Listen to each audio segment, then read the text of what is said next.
এই কলিযুগে আমরা যারা জন্মগ্রহণ করেছি তারা ধন্য। এই কলিযুগে যারা আমেরিকায় জন্মগ্রহণ করেছেন, যারা অস্ট্রেলিয়ায়, আফ্রিকায়, বিভিন্ন মহাদেশে দেশে জন্মগ্রহণ করেছেন এই কলিযুগে, তারা সত্য, ত্রেতা, দাপর যুগে যে সমস্ত মানুষেরা ছিলেন তাদের থেকে ভাগ্যবান আমরা। শাস্ত্রে বলা হয়েছে ধন্যাস্তে কলৌ যুগে। সত্য, ত্রেতা, দাপর এই তিন যুগকে ধন্য বলা হয় নাই, বলা হয়েছে কলিযুগ ধন্য। এই কলিযুগে পৃথিবীর যেই প্রান্তেই যদি কেউ মনুষ্যকুলে জন্মগ্রহণ করে থাকেন তাহলে তাদের জীবন ধন্য। কেন ধন্য? এর অনেকগুলো কারণ আছে, মাত্র দুই একটা কারণ বলবো, কারণ ওই কারণগুলো অনেকগুলো, তাই দুই একটা বলবো যাতে করে আমরা আমাদের আলোচনার বিষয়বস্তু, মূল বিষয়ে গিয়ে আমরা আমাদের জীবনের উদ্দেশ্য ঠিক করতে পারি। এটা লাগবে না এখন আর। হ্যাঁ, এখানে ধন্যাস্তে কলৌ যুগে এই পৃথিবীতে যারা বিভিন্ন এলাকায় জন্মগ্রহণ করেছেন তারা ধন্য। তাদের থেকে ধন্য যারা বৃন্দাবনে জন্মগ্রহণ করেছেন, মথুরায়, দ্বারকায়, অযোধ্যায়, শ্রীধাম, নবদ্বীপে, পুরী ধামে, ভারতবর্ষের এই পবিত্র ভূমিগুলোতে যারা জন্মগ্রহণ করেছেন তারা পৃথিবীর অন্যান্য জন্মগ্রহণকারী মানুষদের থেকে আরো বেশি ভাগ্যবান। বাংলাদেশে যারা যশোরে, সাতক্ষীরায়, সিলেটে এবং চট্টগ্রামে, রাজশাহীতে যারা জন্মগ্রহণ করেছেন তারা বাংলাদেশের অন্যান্য জেলা জন্মগ্রহণকারীর থেকে আরো ভাগ্যবান। বোঝা গেল? এটা কোন জেলা? এটা বৃহত্তর। আগে কি ছিল? আপনারাও ভাগ্যবান, কারণ প্রেম ভক্তি মহাজন ঠাকুর ছিল নরোত্তম আপনাদের এই ভূমিতে জন্মগ্রহণ করেছেন। আপনাদের বৃহত্তর রাজশাহীতে জন্মগ্রহণ করেছেন। আজ থেকে শত শত বছর আগে মহাপ্রভু যখন পায়ে হেঁটে বাংলাদেশে এসেছিলেন নবদ্বীপ থেকে, ফেরার পথেই পদ্মাতে তিনি তার নিজের গচ্ছিত প্রেম রত্ন রেখে দিয়েছিলেন ঠাকুর নরোত্তম মহাশয়ের জন্য। আর পদ্মা মাতাকে বলে গিয়েছিলেন, আমার এক পরম ভক্ত তোমার নদীতে জলে অবগাহন করতে আসবে, সেদিন তুমি আমার এই গচ্ছিত প্রেম তাকে দেবে। পদ্মা দেবী বলেছিলেন, প্রভু কি করে চিনবো যে তোমার ভক্ত? আমার এই পদ্মার নদীর তীর দিয়ে তো কত, আমার পাড়ি দিয়ে কতজনেই তো যায়, কি করে বুঝবো যে যার চরণ স্পর্শে তোমার যৌবন উত্তালা হয়ে যাবে, বুঝবে সেই আমার পরম ভক্ত, আর তাকেই তুমি আমার এই গচ্ছিত প্রেম দেবে। আপনারা সেই ভাগ্যবান যেখানে স্বয়ং মহাপ্রভু ঠাকুর নরোত্তমের সঙ্গে দেখা করে এবং পদ্মা দেবী আবির্ভূত হয়ে যাকে প্রেম দান করেছিলেন। নরোত্তম ছিল গায়ের রং কালো বড়, কিন্তু যেদিন তিনি গঙ্গা পদ্মা মাতার কৃপা পেলেন, ভগবানের প্রেম অর্পিত, প্রেমার্পিত গচ্ছিত প্রেম পদ্মা দেবী তাকে দান করলেন, তখন এই কালো বরণ দুধের মতো ফর্সা হয়ে গিয়েছিল নরোত্তমের। ফলে ওই পদ্মা যখন তিনি স্নানে নেমেছিলেন, ঢেউয়ে উত্তাল তরঙ্গে এপার ওপার হচ্ছিলেন, আর বাবা মা নিজের সন্তানকে চিনতে পারছিলেন না, কারণ ছিল সে কালো, সেদিন থেকে হয়ে গেছে ফর্সা। এক অলৌকিক ঘটনা নরোত্তম দাস ঠাকুর, আরো অনেক ঘটনা আছে। তা এমন পবিত্র ভূমিতে বৃহত্তর রাজশাহীতে আপনারা জন্মগ্রহণ করেছেন, আপনারা ভাগ্যবান বটে। কিন্তু বাবা, পৃথিবীর সবচেয়ে ভাগ্যবান ব্যক্তি আপনারা যারা এই কি পরানপুরে জন্মগ্রহণ করেছেন, আপনারা খেতুরের আশেপাশে যারা জন্মগ্রহণ করেছে তারা তো এমনিতেই ভাগ্যবান। আপনারা যারা দূরে আছেন নিজেরা পৃথিবীর সেরা ভাগ্যবান হতে পারবেন। আপনাদের বৃন্দাবন যেতে হবে না। সারা বিশ্বের মানুষ যদি বৃন্দাবনে যায়, ভৌম বৃন্দাবনে জায়গাও কুলাবে না। তাই আপনি আপনার বাড়িটাকে আপনি বৃন্দাবন তৈরি করতে পারেন। এই প্রেম ভক্তি মহাজন ঠাকুর মহাশয়ও বলেছেন, গৃহে থাকো বনে থাকো, সদা হরি বলে ডাকো, নরোত্তম মাগে তার সঙ্গ। ভক্তি বিনোদ ঠাকুরও বলেছেন, কৃষ্ণের সংসার করো ছাড়িও না চা। আপনারা যারা যেখানে বাড়িতে রয়েছেন, মাগো বাবা গো, আপনাদের গৃহ ছেড়ে বৃন্দাবনে যেতে হবে না। যেখানে আছেন নেভার চেঞ্জ ইউর পজিশন, ওখানেই থাকুন, যা করছেন তাই করুন, কিন্তু মন কৃষ্ণ পদারবিন্দয়, মন কেবল গোবিন্দের চরণে আশ্রয় করে দিন, গোবিন্দকে আপনার হৃদয়ে আশ্রয় দিন। আপনি তো পরাণ গ্রামের পরাণ, হ্যাঁ পরাণ পাখি, সেই পরাণ পাখি একদিন যে উড়ে চলে যাবে, সেই পরাণ পাখির প্রাণ গোবিন্দকে আশ্রয় করে মাপে এবং পুরী ধামে বা ভগবানের আবির্ভাব স্থলীগুলোতে, যেগুলা পুণ্যভূমি তীর্থধাম, সেই জায়গাতে যদি আপনি থাকেন আর যদি অপরাধ করেন, তবে আপনাকে বড় ভীষণ দণ্ড পেতে হবে। সেই দণ্ডের ক্ষমা হবে না। কিন্তু আপনি যদি আপনার পরাণ গ্রামে থেকে কোনো পাপ কার্য করেন, তাহলে কৃষ্ণ নামে মিলিবে সকল। আপনি একবার কৃষ্ণ নাম করে নিজের পাপ আপনি বিধ্বংস করতে পারবেন। কিন্তু বৃন্দাবনে গিয়ে যদি আপনি সাধন ভজন না করেন, নবদ্বীপে গিয়ে যদি আপনি সাধন ভজন না করেন, তবে প্রভুপাদ বলেছেন, শাস্ত্রে রয়েছে, পরজন্মে আপনাকে শাখা মৃগ হয়ে জন্মাতে হবে। শাখা মৃগ বোঝেন বাবা? শাখা মৃগ বানর বান্দর হয়ে জন্মাতে হবে, অথবা বরাহ নন্দন। নন্দন বরাহ গানে বলছেন, বরাহ নন্দন। সুতরাং এই বিপদ আপনাদের এই পরাণপুরে থেকে যদি গোবিন্দের ভজনা করেন, পাপও করেন, কোনো বিপদ নেই। কিন্তু ওই তীর্থভূমিতে গেলে যদি পাপ করেন, ভাবেন যদি কেউ, যা আমি তো এখন ব্রজবাসী, আমি বৃন্দাবনবাসী, আমি ধামবাসী, আর গেলেন আপনি ধামে, পড়ে গেলেন কামে, শেষ জীবন। ও ধামে গিয়ে আপনার কাজ হবে না যদি পাপ করেন। ধামে গিয়ে যদি রুহিতস্য, কাতলস্য, ওরে বাবারে মাগুরস্য আর মৎস্য রাজা ইলিশও যদি লোভ সামলাতে না পারেন, কারণ মাছের রাজা ইলিশ আর তার রান্না করলে যে ঘ্রাণ, ঠাকুরেরও পৈতা ছিঁড়ে খাওয়ার স্বাদ জাগে। আপনি ধামে গেলেন আর ও লোভ সামলাতে পারলেন না, ফলে পাপ হয়ে যাবে। তাই যা পাপ তাপ করছেন এখানেই করেন, আর এখানেই থেকেই যদি গোবিন্দের ভক্ত হয়ে যান। ভগবান গোবিন্দ প্রতিজ্ঞা করেছেন, কেউ একবার ক্ষণিকের জন্যও যদি কেউ আমার চরণে আত্মসমর্পণ করেন, সর্ব পাপে ভৌমোক্ষয়িষ্যামি মা শুচো, আমি তাকে সমস্ত পাপ থেকে মুক্ত করে দেব। একথা গীতায় ভগবান বলেছেন। ধীরে ধীরে আমরা আগে প্রাইমারির কথা বলবো, তারপর হাই স্কুলের কথা বলবো, তারপর কলেজের কথা বলবো, তারপর বিশ্ববিদ্যালয়, এরপর পিএইচডি। আমাদের গ্রামগঞ্জের অধিকাংশ হিন্দু মানুষ প্রাইমারি পাস করে নাই। আচ্ছা, কেউ যদি প্রাইমারি পাস না করে বাবা হাই স্কুলে যাবে? আর এই যে আমার গুরু ভাই আছে কলেজ, ওখানে যেতে পারবেন আপনি? কাজে আমি আপনাদের আজকে প্রাইমারি থেকে শুরু করব, কারণ আপনারা অধিকাংশ বাংলার হিন্দু মানুষ। শুধু বাংলার হিন্দু নয়, সারা পৃথিবীতে যত হিন্দু আছে, আর বিশেষ করে এই বাংলার পশ্চিম বাংলা যত সব জঞ্জাল, গুরুরও অভাব নাই, ভগবানেরও অভাব নাই, সাধুর অভাব নাই, ভেজালেরও অভাব নাই। তাই এতগুলো জঞ্জালের মধ্যে কি করে আপনারা ভালো মানুষ হবেন, সেই জন্য আমি আপনাদের একেবারে প্রাইমারি থেকে কথা বলা শুরু করব। কারণ আমাদের গুরু মহারাজ ছিল জয়প্রতাকা স্বামী, তিনি বলেছেন, এই যে গীতা বাড়িতে আছে মাগো, গীতা আছে, গীতা, এই গীতা মাধ্যমিক, মাধ্যমিক মানে হাই স্কুল, ভাগবত উচ্চ মাধ্যমিক, আর চৈতন্য চরিতামৃত পিএইচডি।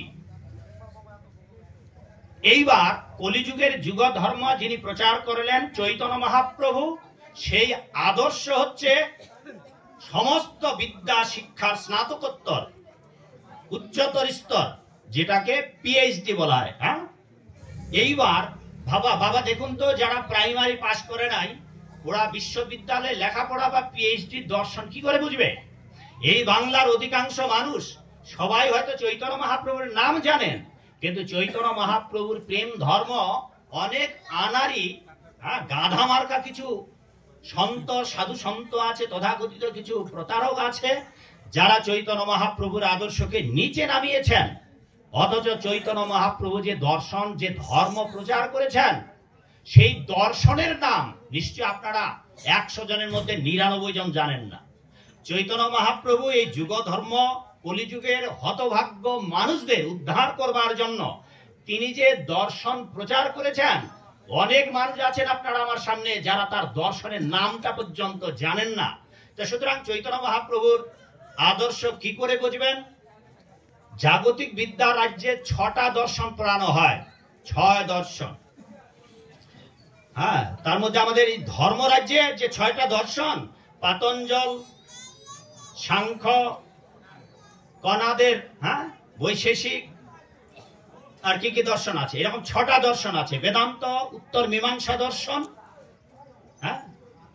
আর চৈতন্য মহাপ্রভু সমস্ত দর্শনকে উপচে গিয়ে তিনি তার সিদ্ধান্ত যে প্রচার করলেন এই অভাগা যুগের কলিজীবের উদ্ধার করার জন্য, সেই দর্শনের নাম হচ্ছে অচিন্ত ভেদাভেদ তত্ত্ব দর্শন। এত বড় নামটা মাগো মনে মনে বলুন তো, অচিন্ত ভেদাভেদ তত্ত্ব দর্শন। ওই মা ঘুমাচ্ছ নাকি পাশে বসে? নামটা বলো, কি বললাম? এইবার বলেন কি বললাম? যেটা বললাম শুনছেন?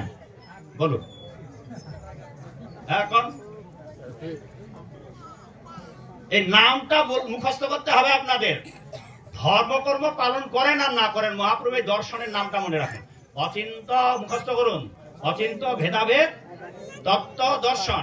দেখছেন কত বড় নাম, অচিন্ত ভেদাভেদ তত্ত্ব দর্শন। এটা একেবারে পিএইচডি। সুতরাং মাগো যারা গ্রাম্য মায়েরা আছেন, অবলা সবলা, ক্ষীণা পিনা হীনা নবীনা দিনা, অনেক বাড়িতে গিয়েছি মায়েরা পূর্ব পর্যন্ত বলতে পারে না। গায়ত্রী জপ করবো, জিজ্ঞাসা করছি মাগো পূর্ব দিক কোন দিক? বাবা বিবাহের পরে এই বাড়িতে আসছি বাবা, পূর্ব টুর্ব বুঝি নাই বাবা। সূর্য কোন দিকে উঠে মাগো? বলে বাবা এই দিকে দেখি, প্রতিদিন এই দিকেই সূর্য উঠে। লো তাহলে ওটাই পূর্ব। এমনও মায়ের পাল্লায় আমি অনেকবার পড়েছি যে নিজের ঘরে থাকে কিন্তু পূর্ব পশ্চিম জানে না। আপনাদের চেহারা দেখে অনেকে বোঝা যায় যে মায়েরা কত সহজ সরল।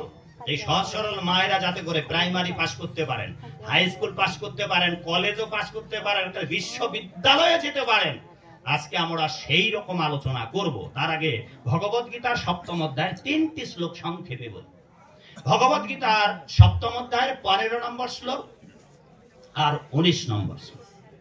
ভগবত গীতার 7ম অধ্যায়ের 15 নম্বর শ্লোকে ভগবান বলেছেন, 16 নম্বরেও বলেছেন, এই জগতের সমস্ত মানুষকে, এই শ্লোক দুটিতে ভগবান 8 ভাগে ভাগ করেছে মানুষকে, পৃথিবীর মানুষকে 8 ভাগে ভাগ করেছেন। গীতায় ভাগ করেছেন 8 ভাগে, ভাগবতে ভাগ করেছেন মাত্র 2 ভাগে। 8 ভাগের মধ্যে 4 ভাগের সংক্ষেপে বর্ণনা দেব, আর 2 ভাগের ভাগবতের খুব সহজ ব্যাখ্যা, ওটা সহজেই আপনারা বুঝতে পারবেন। ভাগবতেরটাকে বলি। এই জগতের মানুষ 2 রকমের। যেমন আপনারা এখানে অধিকাংশ বিবাহিত মানুষ আছেন বাবা, বিবাহিত। এই বিবাহিতদের কি বলা হয়? গৃহস্থ। আপনারা গৃহস্থ? মা গৃহস্থ? গৃহস্থ? হ্যাঁ কি গৃহস্থ না সন্ন্যাসী? গৃহস্থ। এইবার আপনারা যে গৃহস্থ কি না, ভাগবত বলছে এবার পার্থক্য কি, আপনারা কেমন গৃহস্থ নিজেরাই নির্বাচন করুন। ভাগবতের বিচারে যারা গোবিন্দের ভজনা করে না, স্ত্রী পুত্র পরিবার পরিজন নিয়ে বিয়াই বিয়ানি শ্বশুর শাশুড়ি আত্মীয় কুটুম্ব ভরণেন উদর ভরণেন, যারা শ্বশুর শাশুড়ি বিয়াই বিয়ানি শালা শালি আর পেটটা পেটটা পেটটা পেটটা নিয়েই যারা ব্যস্ত, চাকুরি বাকুরি ব্যবসা বাণিজ্য নিয়েই ব্যস্ত, এরা গৃহস্থ নয়। আপনারা এরকম গৃহস্থ বটে, কিন্তু ভাগবত বললেন না এরা গৃহস্থ নয়। আরেকটা বলা হয়েছে, ওই শব্দটা দিয়ে আপনাদের অভিহিত করা হয়েছে, সবাইকে নয় কাউকে কাউকে। তা এক শ্রেণীর মানুষকে বলা হলো গৃহস্থ, আরেক শ্রেণীর মানুষকে বলা হলো গৃহ মেধি। কি মাগো? গৃহ মেধি। মনে রাখবেন, ময়কার ধয় দীর্ঘইকার। এক শ্রেণীর মানুষকে ভাগবতে বলা হলো গৃহস্থ, আরেক শ্রেণীকে বলা হলো গৃহ মেধি। এইবার গৃহ মেধি তাদেরকেই বলা হবে যারা স্ত্রী পুত্র পরিবার পরিজন আত্মীয় স্বজন নিয়েই একেবারে গোলমাল দিন রাত, হ্যাঁ আগডুম বাগডুম করতে করতে যাদের সংসার গেল, দিবস রজনী আবুলো তাবুলো পচালো পাইতে পারে। এইরকম যারা, হ্যাঁ যদি 3টা আমাকে এক জায়গায় বসায় রাখেন তো কত রকমের যে গল্প বলবে। 2টা মা যদি থাকে তাও গল্প বলবে, আর যদি একটা বসে থাকে যদি গল্প বলতে না পারে, কারোর সঙ্গে কথা বলতে না পারে, তাহলে দেখবেন করিস ঠাকুর কামড়ায় কামড়ায় নিজে ক্ষত বিক্ষত করবে, আর নয়তো পায়ে বৃদ্ধাঙ্গুল দিয়ে মাটিতে ফোটা দেবে। হ্যাঁ, তা মায়েরা এরকম বক বক বক করবে দিন রাত, যারা বক বক বক বক করবে। বৈষ্ণব কবির ভাষায় খেদোক্তি করে বলেছেন, এমন কি লাগি আইলি ভবে, এমন জনমে হরি না ভজিলি সে তুই মানুষ কবি। আরে মানুষ আকার হইলে কি হয়, তুমি করহ ভূতেরও কাম, নহিলে বদনে কেন না বলহ কৃষ্ণ গোবিন্দ নাম। পাখিরে যে নাম লয়লে লয়, সুকসারি আদি কত। আগের দিনে মানুষেরা যে টিয়া পাখি পালন করতো, মাগো রাধে রাধে রাধে রাধে। এই তো কদিন আগে হবিগঞ্জে গিয়েছিলাম এক চা বাগানের ভিতরে, সেখানে ঢুকার সাথে সাথে হরে কৃষ্ণ প্রভু হরে কৃষ্ণ। আমি চারিদিকে তাকিয়ে দেখি কোনো মানুষ নেই, কি আবার বলতেছে হরে কৃষ্ণ প্রভু হরে কৃষ্ণ। গিয়ে দেখি মাচার ভিতরে একটা টিয়া পাখি। হ্যাঁ, ততক্ষণ ভেতর থেকে কেউ বের হয় নাই। গেট চারিদিকে দেওয়াল, দরজা খুলে ঢুকেছি, আরেকজন ভক্ত নিয়ে গেছে, আর ঢুকার সাথে সাথেই বলতেছে হরে কৃষ্ণ প্রভু হরে কৃষ্ণ। একটা পাখি বলতেছে, ওকে এমন ভাবে শিখিয়েছে তো হবিগঞ্জে। পাখিরে যে নাম লয়াইলে লয়, সুকসারি আদি কত। আর তুমি যে ইহাতে আলস্য করহ, সে হয় কেমন মতো। দিবস রজনী আবুল তাবুল পচালো পারিতে পার, তাহারও ভিতরে কখনো কেন কি গোবিন্দ বলিতে নার। দিন রাত শুধু তুমি বকর বকর ভকর ভকর করছো, হ্যাঁ, বক বক বক বক বক বক করছো। চায়ের হোটেলে গিয়ে বক বক করছো, হ্যাঁ, খাবার টেবিলে বসে বক বক বক বক করছো, টিভি চালিয়ে দিয়ে বক বক বক বক করছো, মোবাইলের অশ্লীল গান বাজনা শুনে বক বক বক বক করছো, সারাক্ষণ বক বক বক বক বক। বৈষ্ণব ঠাকুর বলেন, বুঝিনু আবার সমন নগরে নরকে মজিবে যাইয়ে। দিনরাত বক বক বক বক করছ। তোমার অবস্থাটা ভাগবতের একটা প্রাণীর কথা বলা হয়েছে। ভাগবতে অনেক প্রাণীর দৃষ্টান্ত দেওয়া হয়েছে, তার মধ্যে একটা প্রাণী গ্রামে গঞ্জে আষাঢ় মাসে খুব ডাকাডাকি করে। কি মাগো সেটা? এই তো চিনে ফেলেছেন নাম না বলেই। তো বলেছে, যারা এই দিন রাত বক বক করছে, চৈতন্য চরিতামৃতকার কবিরাজ গোস্বামী বলেছেন যে যারা দিন রাত বক বক বক বক বক বক করছে, যাদের জিহ্বায় হরে কৃষ্ণ কৃষ্ণ নাম নেই, সারাক্ষণ বক বক করছে, তাহারও জিহ্বা, কবিরাজ গোস্বামীর ভাষায়, চৈতন্য চরিতামৃতের ভাষায়, তাহারও জিহ্বা ভেক ও জিহ্বা সম, কানা করি ছিদ্র সম, জানি হসে শ্রবণ, তার জন্ম হইল কার। বলছে যারা জিহ্বায় বক বক করছে, কৃষ্ণ নাম করছে না, তাদের জিহ্বার নিন্দা করেছেন চৈতন্য চরিতামৃতকার কবিরাজ গোস্বামী, আর ভাগবতে ব্যাসদেবও নিন্দা করেছেন। সেখানে বলা হয়েছে দাদুরিক জিহ্বা সতী। দাদুরি মানে ব্যাং। রবীন্দ্রনাথ ঠাকুরের ভাষায় দাদুরির নিনাদ, ব্যাঙ্গের কি কোলাহল। আচ্ছা, ব্যাং যা ডাকে, গুরু ভাইরা গান কীর্তন গিয়েছিলেন না? আচ্ছা, যে কে গান কীর্তন গাইছিল, কে? সবাই গাইতে পারে আমার গুরু ভাইরা, হ্যাঁ। আচ্ছা, আমার গুরু ভাইদের যদি বলি, এই গুরু ভাই, আষাঢ় মাসে যে ব্যাং ডাকে, ব্যাঙ্গের ডাকে একটা কীর্তন গান তো গাওয়া যাবে মা? ব্যাঙ্গের ডাকে সারে গামা পাদা নিচে সানি ধাপা মাগারেসা উদারা মুদারা, কোন স্কেলেই ব্যাঙ্গের ডাকে গান গাওয়া যাবে। ওই ব্যাঙ্গের ডাকের যে কি অর্থ, এটা ব্যাং ভাষায় ভালো বোঝে, কিন্তু তার কি লাভ হয় ক্ষতি হয় এটা আমাদের দেখার বিষয় না। কিন্তু একটা উদ্দেশ্য, একজনের মহৎ কার্য সাধিত হয়, সেটা হচ্ছে মাগো কাল ভুজঙ্গ মৃত্যুরূপী সাপ। আচ্ছা, যদি ব্যাং ডাকাডাকি করে, সাপকে খুঁজার লাগবে মা? বাবা, সাপকে খুঁজার লাগবে? কোথায় ব্যাং আছে? খোঁজার লাগবে না, সোজা গিয়ে চুপি সারে গিয়ে তেমনি করে এই বৈষ্ণব আচার্য বললেন, তুমি যে দিনরাত বক বক বক বক করছো, কোন সময় ব্যাংকে যেমন সাপ এসে ছোবল মেরে জীবন্ত গপস করে খেতে পারে, তেমনি করে আপনি দিনরাত যে আবল তাবল নিয়ে সংসারের, হ্যাঁ, ঝামেলা নিয়ে দিনরাত যে গাঁধা খাটুনি খাটছ, একদিন মরণ তোমার সামনে কখন যে এসে দাঁড়াবে, আর কাল রূপী যমদূতেরা এসে দাঁড়াবে, আপনি টেরও পাবেন না। জগতের মানুষের একটা আশ্চর্য জিনিস, আমরা একটা জিনিস সবাই জানি, একটা জিনিস আমরা সবাই জানি, আর একটা জিনিস জগতের কেউ জানে না, পৃথিবীর কোনো মানুষ জানে না। একটা জিনিস আমরা সবাই জানি মাগো বাবা গো, সেই জিনিসটা হচ্ছে আমরা একদিন সবাই মরবো। কিরে মা, সবাই মরবো? মরবো না? মরবো না? মরবো, এইটা জিনিস আমরা সবাই জানি। কিন্তু একটা জিনিস আমরা কেউ জানি না, আমরা কবে মরবো।